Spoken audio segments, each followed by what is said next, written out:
check this Say bye na sa next round. Cause a Spitfire, you are dead now.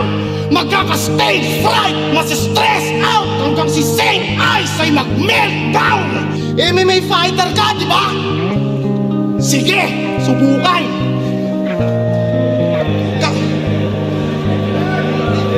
Kasi parehas lang tayong fighter. King, suntukan. Yung napasukan mo na cage, octagon. Yung napasukan ko na cage, kulungan. Kasi sinapak siya ng kalaban niyang si Edward Kinoja. Pagising niya, kaharap niya na yung ref, si Kinoloja. Hindi ka ba marunong mag-isip? Bugok ka ba, boy? Di ka man lang nag-roll or nag-slip? Tulog ka tuloy! Kaya nagbalik sa battle rap at agad siyang nag-reroute. Kasi sa battle niya lang kayang tumagal ng 3 rounds. Saint Ice, para rin tayong nasa cage, nagsasquare. Aking straight tanggapin, pati pain damahin.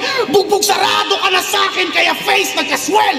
Kaso kailangan kong tumigil dahil sa time limit. Saved by the bell.